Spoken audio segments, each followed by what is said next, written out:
If the hardest decision I have to make today is what flavour coffee I'm going to drink, it's not going to be a bad day.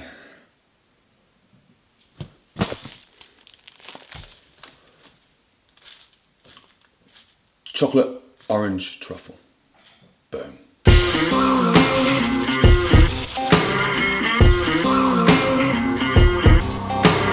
Golden trinkets, mobile phone, expensive shoes, you can get your own. She's gonna love you.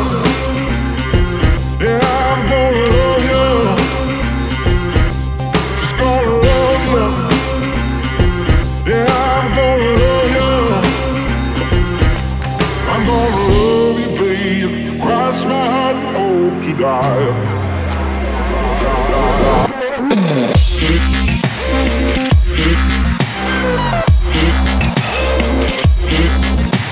Now we're ready to go.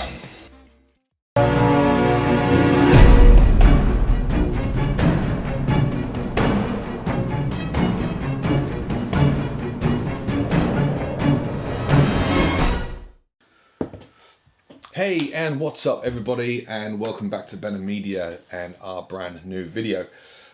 So as I've said before, one of our big bread and butter earnings is headshots, either actors or different clients. And so what I thought I'd do is do a nice little tutorial for you to show how I like to do our headshots. Now I do want to stress that there is no right way to do a headshot. Each photographer has their own way.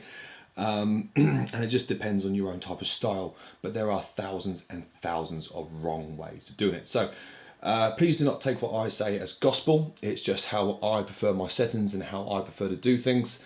But there are obviously a lot of wrong ways. So just take me as a guideline and have a bit of a play, have a bit of a sense. Like obviously you can tell if you've overdone it. So we are going to jump straight into Lightroom. So if you'd like to follow me to the screen. Boom! So here we are. We have a photograph here of an actor friend of mine, a guy called Adam, very, very talented actor.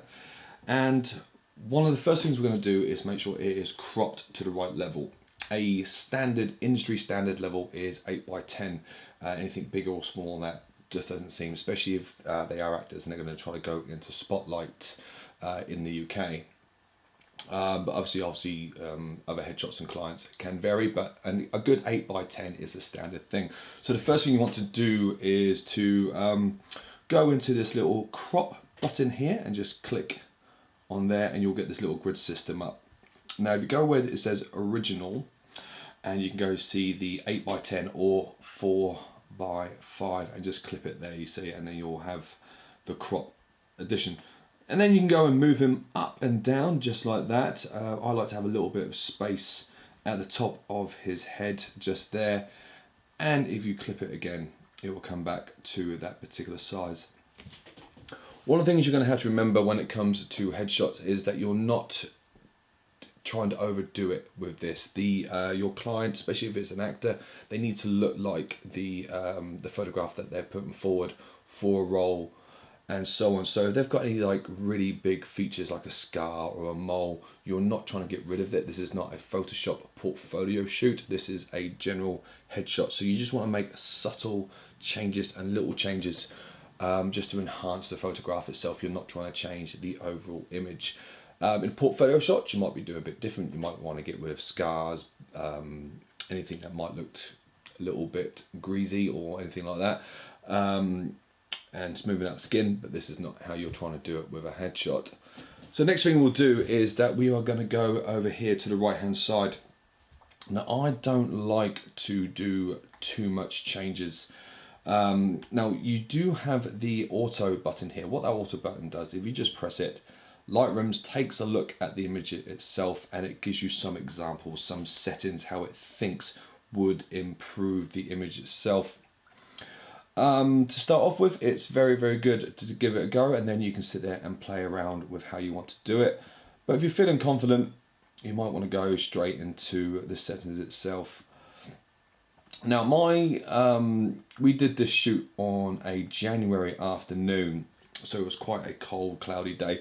So one of the first things I'm going to do is I'm going to bring up the heat of the photograph itself a little bit. So obviously I don't want to go too much because I don't want it to be too yellow. And I'm going to go too blue either. So I'm just going to go very, very subtle, roughly around about there. Just brings up a little bit of his skin tone slightly. And then we're just going to go into these little settings up here. Nothing too serious, nothing too over the top. So first off, exposure. It's not a dark photograph. Sometimes when you've got a little bit too light, you might want to bring the exposure up to give the overall light. But we don't need much of it, you see. Too much is too much and too little is, of course, too dark. So we're just going to go very, very slightly here. No, not there. Let's have a look. We want to go upwards, don't we? There we go. About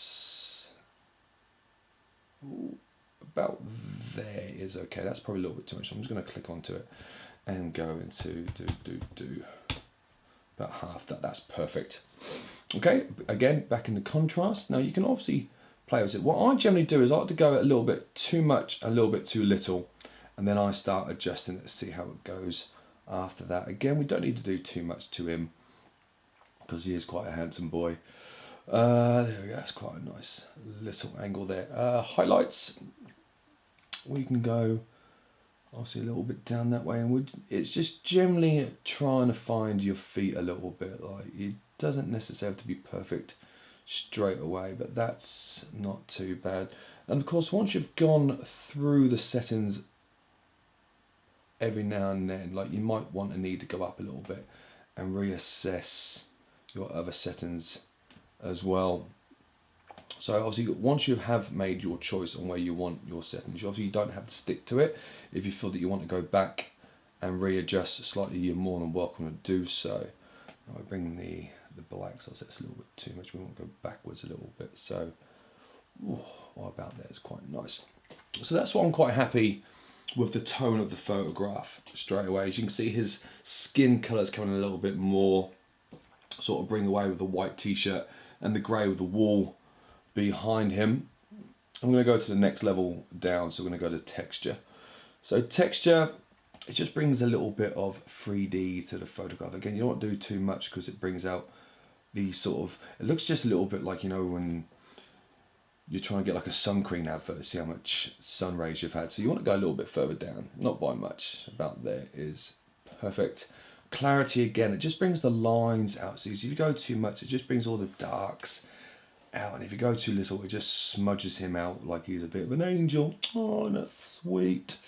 So we're just going to go into a little bit plus ways there, not too much. I think that looks quite nice actually. And we're just going to go right there, you see, and that just brings a little bit of colour back to his cheeks as well. Okay, and then the final little adjustments, we're going to go up a little bit. That's too much. We're going to come down slightly. About there looks quite nice. And let's have a look at this. It's taken away all of the colour. So ideally you don't really want to do much. I'm just going to bring it back to 0. Now I'm happy with that. That's brought out his skin colour a little bit. It's made a contrast between him and the wall behind him. But I'm going to try to make it focus on his face a little bit now. So I'm going to put a natural looking border around it. So if we go back into Lightrooms and we're going to slide down to the effects panel, just here, this little bit right here. So if you go all the way to the right, you will see he gets a white background. If you go all the way to the left, you'll see he'll get a bit of a black background. So you want the black background more than the white, but you want it to be very, very, very subtle. So not too much, roughly about there. And all that's going to do is just simply frame his face.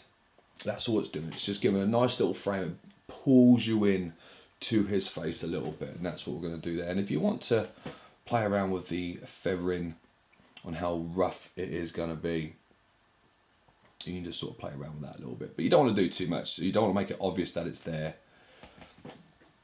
You just want to give a little bit of a natural mix. So now that I'm happy with the photograph itself, I want to go into the finer details. So I will zoom in to the photograph. Now you can do that by going up to view and then going into zoom in, or you've got the control plus equals button there if you're using the Mac. And that will bring him in a little bit closer. So this way you get a little bit of an idea if he's got any spots, blemishes, anything like that. Anything on his t-shirt which might make the photograph a little bit. Now, he hasn't got much, but he does have a nice little spot here on the bottom of his chin.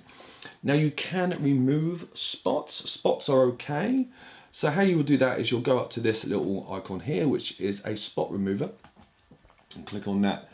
And then you can adjust the size of your circle just here by hitting the bracket button. So you just want something that's just a little bit bigger than the spot itself, nothing too grand. That's perfect there. So you circles it nicely and just press click.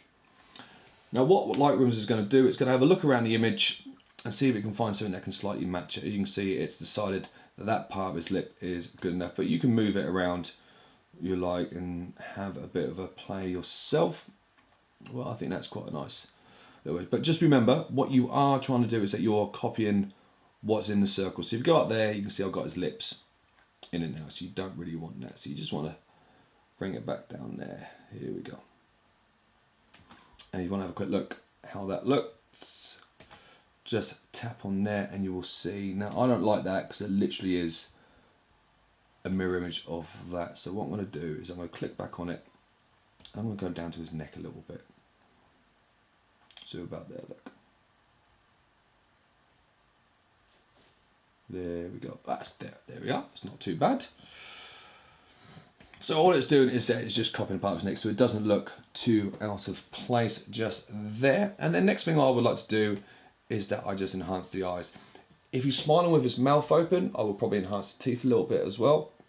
But he's not. He's got a nice, very sinister look to him. So we're just going to go into his eyes. Now, if you tap the adjustment brush just up there, you'll get a whole new panel come up on your right hand side. If you tap in the options or drop down menu here, you've got all these nice little options here. So we're going to go with the eyes, so you can sit there with the iris enhance. But as you can see here, we've got the teeth whitening as well. So if you click on the iris enhance, what Lightroom will do, it will give you sort of like a rough estimate on what you think the settings should be. Now, what I like to do is I will go all the way down to exposure to dark. The reason why I do this, because if I go and paint onto his eyes like that, what it does, it paints them black, so I can actually see where I am painting. Because if you have it where the setting roughly wants to set, you don't really see where you're painting from there, you see. So if I go back onto here, onto the dot, ooh, yeah, there you go, yeah, and then I try painting his other eye, so you don't quite know where you're painting, you see. So I like to see what I'm doing, and you can make my adjustment afterwards. So I'll bring it all the way down, and then I will just colour in his eye a little bit like that as well. There we go. So now he has two black eyes, because obviously we've got that exposure all the way down.